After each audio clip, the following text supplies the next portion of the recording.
I wasn't supposed to be in the break room when it happened. It was one of those accidental moments you regret for all the right reasons. You just happened to be standing there, holding a paper cup of burnt coffee when life decides to humiliate you in public. The smell of reheated lasagna and air freshener was already bad enough. Then the laughter started. Our boss, Greg Patterson, call me Greg, we're family, stood by the glass door with his Santa red tie, holding a key fob between two fingers. A little surprise before the holiday weekend, he announced. Everyone clapped like trained seals, half because they wanted to, half because they knew the bonus spreadsheet was still open on his laptop.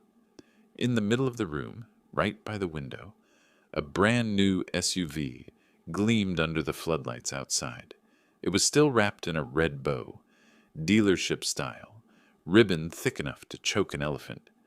Beside it stood Emily, my coworker, the same Emily I'd trained 6 months ago, the same Emily who still asked me how to reset her login whenever the system crashed. Greg dangled the keys. She's been an incredible addition to the team. Reliable, flexible, positive energy. Positive energy, that's what he called it. The rest of us called it late arrivals and 2-hour lunch breaks. The applause felt like static in my ears. I smiled anyway. That's what you do when you've got a mortgage and a manager who thinks eye contact is a loyalty test. I clapped. Once, twice. My palms felt numb. Then Greg turned to the rest of us. Of course, he said. Everyone's getting a little something extra, too. He reached into a glossy gift bag, pulled out a stack of envelopes, and started handing them around like communion wafers. When he got to me, he winked. Don't spend it all in one place, champ. Inside, a $2 Starbucks gift card. $2, not even enough for a tall black coffee. I looked up, half expecting it to be a joke, half praying it wasn't meant to be funny. But Greg was already posing with Emily, arm around her shoulders, the bow gleaming behind them through the window. I folded the card once, twice, until it cracked in the middle. Nobody noticed when I slipped out. The hallway to the server room smelled like dust and ozone. The hum of the routers was the only honest sound left in that building.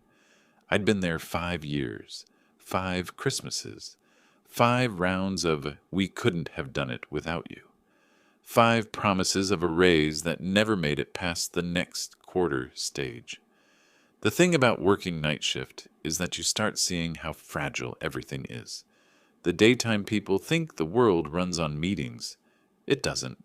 It runs on the guys who fix the crash reports at 3 a.m., who reboot dispatch servers when no one's watching, who keep trucks moving so the company doesn't lose clients. That's what I did. That's what I'd been doing since the company was still called Mason Freight Logistics, before Greg rebranded it to Freight Mason because it sounded sleeker.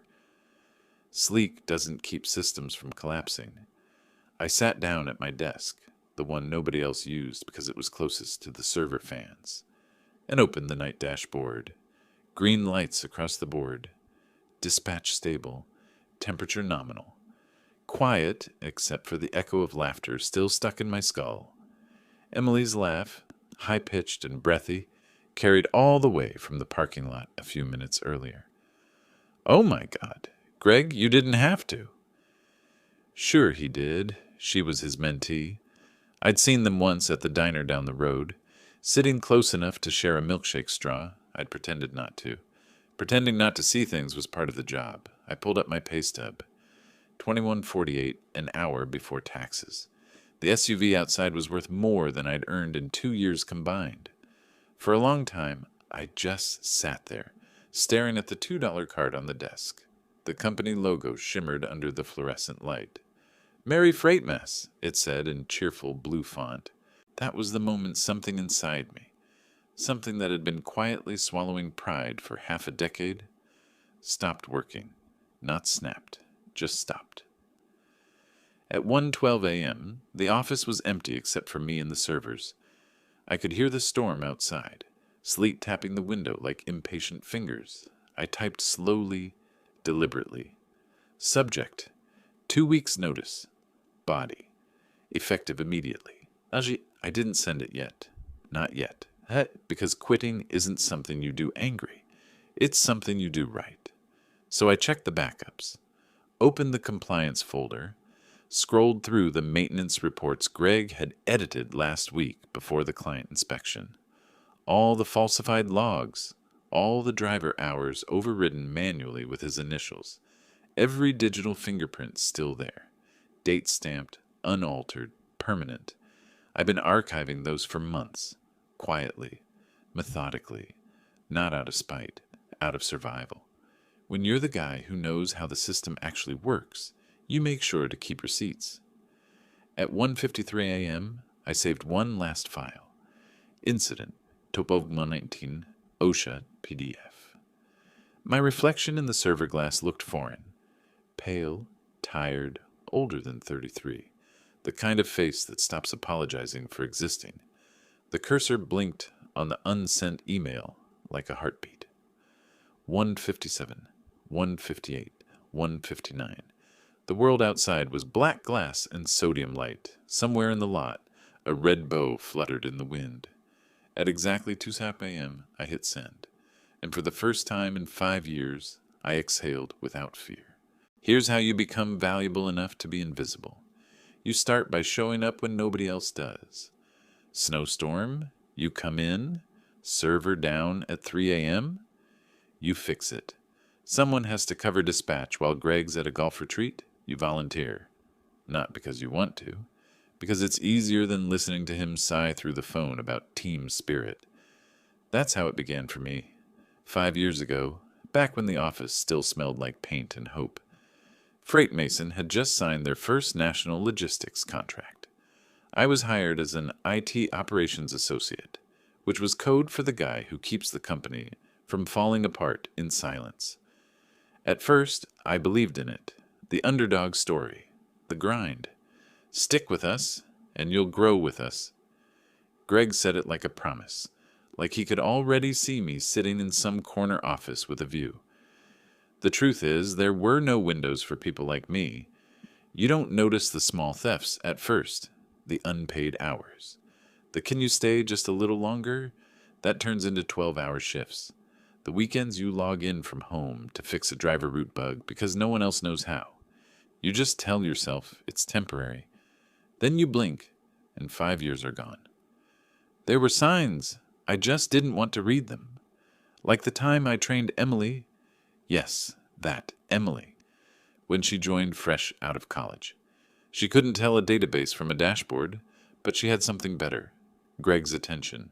He'd hover around her desk, calling her kiddo, offering mentorship sessions over lunch. She'd come back with perfume thicker than professionalism and a new project to collaborate on. I didn't hate her. I pitied her.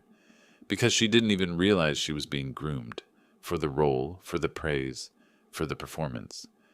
But I also knew she'd end up skipping over people like me, the ones who built the things she took credit for. When the system went down in April, it was her project on the line.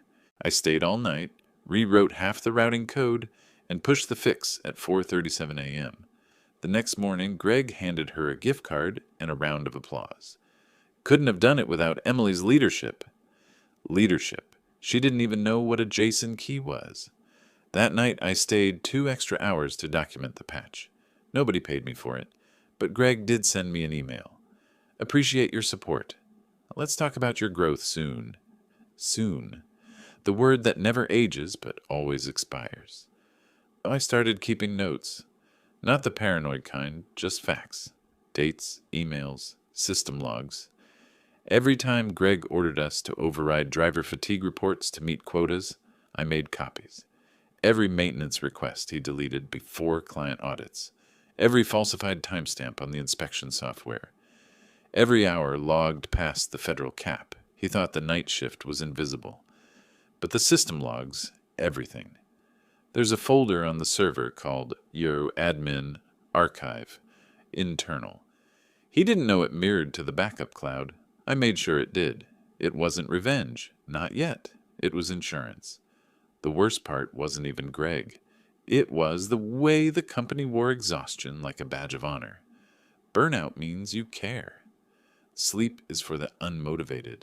You're not tired, you're driven. No, Greg, I was tired. Tired enough to see the cracks in the walls that everyone else kept painting over. I remember one night when a truck rolled over on I-75 because the routing software glitched during an update. The driver was fine, thank God, but the logs showed that Greg had overridden the maintenance lock to push a client delivery. I stayed until dawn, fixing the code while he gave a press statement about unexpected weather conditions. That was the first time I realized I wasn't part of a company. I was part of a cover-up. After the SUV incident, I started connecting the dots backward.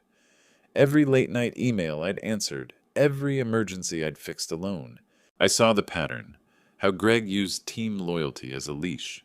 When I finally stopped to think, I realized I'd never even taken a real vacation. Not one. I had 22 unused days stored in the system. HR said they'd expire at year end. I guess they did. The Friday before Christmas, the daytime team got half days and catered lunches. I got the night shift again. "You're the backbone of this place," Greg said. "Couldn't trust anyone else." Backbone? That's a nice way of saying you're disposable but useful. At 1:40 a.m., the office lights went to half power, night mode. I leaned back in my chair, staring at the reflection of the red bow outside, still on Emily's SUV. Snow collected on the hood like dust on a trophy. My phone buzzed. An automated system alert. Unauthorized access detected. Compliance report database. Greg was in there, probably trying to clean up before the new year. He didn't know I'd already mirrored the files to an encrypted drive. He didn't know that the timestamps he was deleting were still visible in the audit trail. He didn't know that every illegal order, every falsified log he'd approved, still carried his signature, a neat little digital fingerprint, waiting for someone to notice. I stared at the alert and felt nothing. No anger, no rush, just clarity. It was almost 2 a.m. I had spent 5 years building his empire, brick by invisible brick. Tonight, I was going to take back one thing he couldn't fake: accountability. I opened a blank folder on my desktop and named it January. Inside, I placed every report, every email, every edit he'd ever made that could sink him. Then I zipped it, encrypted it, and dragged it into the outbound mail queue. The cursor blinked, waiting for the next command. Outside, the red bow fluttered again, glistening under the parking lights like an open wound. When people ask later, and they will, why I didn't just walk away, I'll tell them this. You don't walk away from a fire you helped build. You make sure it burns the right way. At 2:16, the building hummed, and I stopped belonging to it. That was the first thing I felt. The hum. The constant low vibration that fills every server room like a second heartbeat. When you've been in IT long enough, you know that sound. It's what silence sounds like before something changes. The cursor blinked on my screen. Send. I took a breath, long and steady, and clicked. The report package, 2 years of falsified maintenance logs, payroll irregularities, and compliance violations, shot out into the digital night. The distribution list was simple. OSHA, the Department of Transportation, the company's insurance provider, and one special contact, the procurement director from our largest client, all time-stamped, all verifiable, all attached to Greg Patterson's credentials. I watched the progress bar crawl to 100%. Then I whispered, "Done." The storm outside had turned the parking lot into a mirror. Snow mixed with freezing rain, puddles reflecting the fluorescent light. Somewhere out there, Emily's SUV sat untouched, the bow still perfect, the ribbon glistening red like a warning sign. I wasn't angry anymore. I wasn't even satisfied. Just empty. Like the inside of a power cord after you cut the current. I locked my workstation, stood up, and walked through the hall. The sensors flickered on as I passed, one by one, lighting the path like runway lights guiding a departing plane. The company still thought I was working. The dispatch system was stable. Backup servers active, deliveries en route. No one was going to get hurt. That was important to me. I wasn't here to burn the house down. I was here to make sure it collapsed under its own weight. I stopped by the admin console, swiped my keycard, and opened the master control. For 5 years, I'd been the only one who understood how Freight Mason's architecture really worked, how each truck's route synced with the central system, how passwords rotated every 72 hours, how Greg's overrides were hard-coded to his admin token. He thought those changes disappeared. They didn't. I initiated a final rotation. Command: reset all system passwords. Revoke admin privileges. User G. Patterson. Confirm? Yes. His access vanished in less than 3 seconds. Somewhere, probably at home, his phone just buzzed with a credential error. I didn't smile. I didn't even blink. Then I typed another command: generate compliance archive summary. A 300-page report compiled itself automatically. Every entry signed, time-stamped, immutable. I'd written that automation script a year ago for audits. Greg never knew it existed. I printed the first page, folded it once, and slipped it under his office door on my way out. Just a date and a note in the corner. All systems operational. D. 2:27 a.m. I sat in the dark lobby, coat on, badge still around my neck. The vending machine buzzed faintly, spitting out a stale granola bar when I pressed the wrong button. My reflection in the glass door looked like a ghost. A man caught between two versions of himself. 5 years ago, I'd walked in through those same doors, wearing my only decent suit. I'd thought hard work was the answer to everything, that if you were good, if you kept your head down, if you earned every inch, someone would notice. They noticed. They just made sure I stayed in the basement. Now, for the first time, I was walking out on my own terms. Outside, the air was sharp and wet. Snowflakes clung to my coat like static. My breath fogged against the night as I crossed the lot. I stopped by the SUV. The bow was still there, soaked now, edges sagging. I reached out, not sure why, and touched the ribbon. It was cold, slick, almost slimy. Fake celebration has a texture. For a moment I imagined Emily coming in tomorrow, parking beside me, pretending she hadn't heard the rumors yet, pretending the car meant something more than a bargain Greg made behind closed doors. But I wasn't angry with her anymore. She was just another cog in his machine, one that was about to seize. The wind howled between the trucks parked along the fence line, their sides shimmering with frost. I took one last look at the Freight Mason logo stenciled across the trailers. 5 years of my life behind that name. All the sleepless nights, all the missed birthdays, all the promises. Gone. I dropped my badge in the slush beside the SUV's tire. The plastic cracked when it hit the ground. 2:41 a.m. Inside my car, the heater wheezed to life. I opened my email one last time, checked the delivery status. All messages. Sent successfully. Then I opened the draft labeled resignation letter. It was short, professional, boring even. Effective immediately, I am resigning from Freight Mason. Thank you for the opportunity. Daniel Cross. I hit send.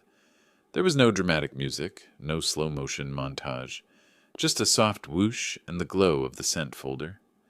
The drive home was quiet. The highway was empty. The world washed in that bluish pre-dawn light that makes everything look temporary. I rolled down the window halfway. The cold air stung, but it felt clean, unfiltered. At a red light, I looked at the $2 Starbucks card still sitting in the cup holder. I almost laughed. Not bitterly, just at the absurdity of it.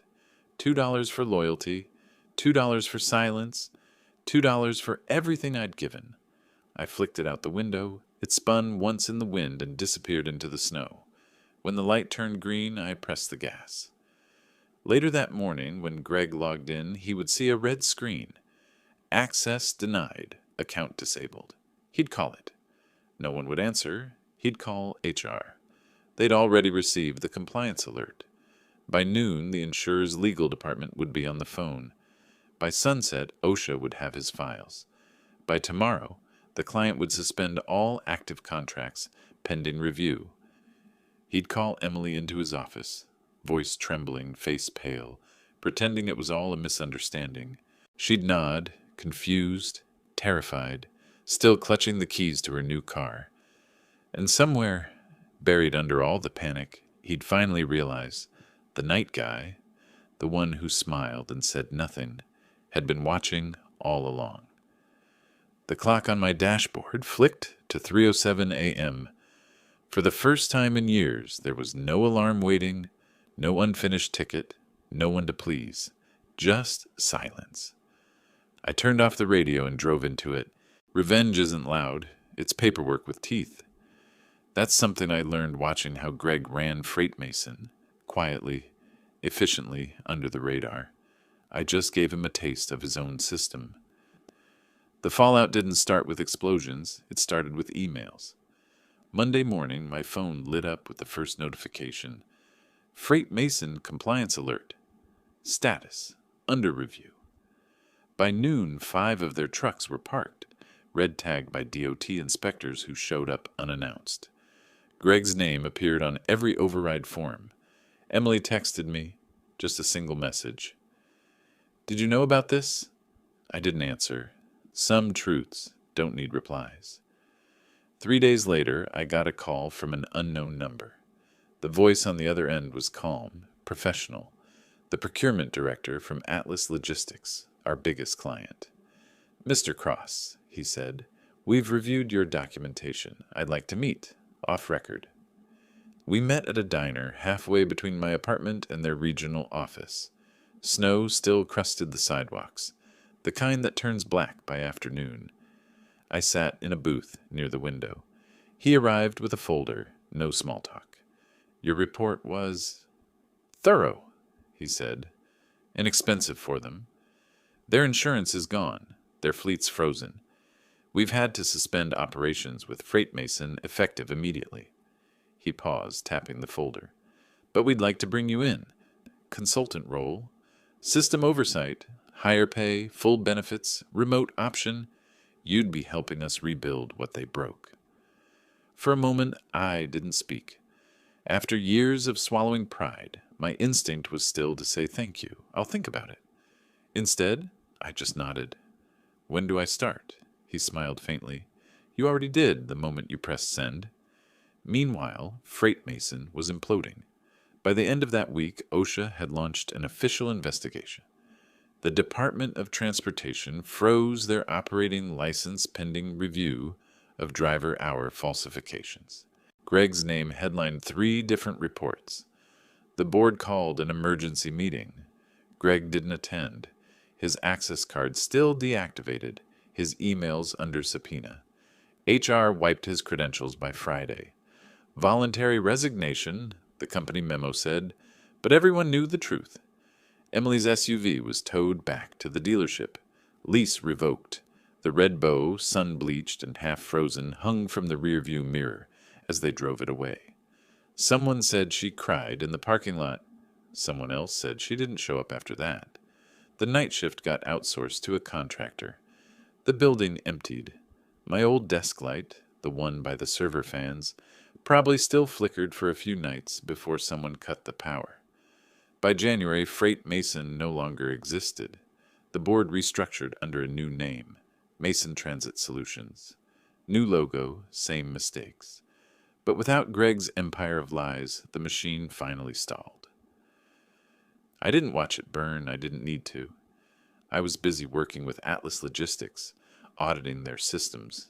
Clean ones, transparent, functional. My first project, redesigning compliance to be tamper-proof.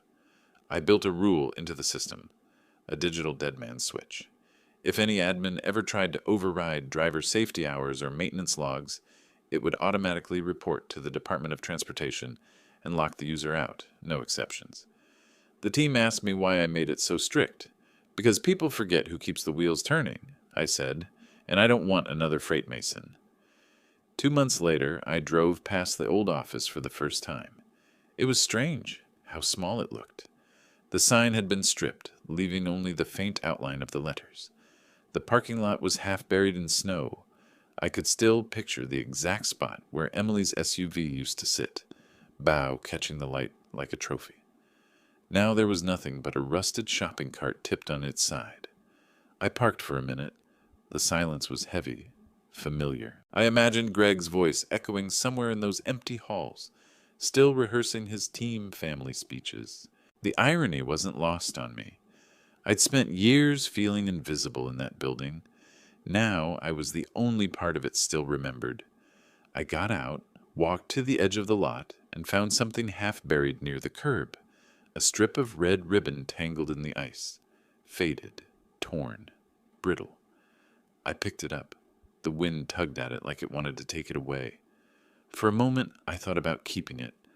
A souvenir of justice. But then I realized I didn't need proof. I already had peace. I let it go. The ribbon spun up once, caught the light, and vanished into the air. That night, sitting at my new desk, cleaner, quieter, mine, I got an email from an unknown address. Subject line, "You were right." No message body. I closed it without replying. Some stories don't need sequels. When I look back on it now, it doesn't feel like revenge. It feels like balance. I didn't ruin Greg Patterson. I just stopped covering for him, and the world did the rest. Sometimes I think about that moment in the server room. 2 a.m., cursor blinking, bow outside, the hum of machines waiting for a command. That was the moment my life divided cleanly in half, before and after I decided I was done being loyal to the wrong people. Now, every morning when I open my laptop, I see my own name at the top of the system dashboard. Not Greg's, not anyone else's. And every time the system boots up, it flashes one line of code, my personal signature in the architecture. Integrity. True. I don't need applause. I don't need bows. I just need quiet. And finally, after 5 years of noise, I have it.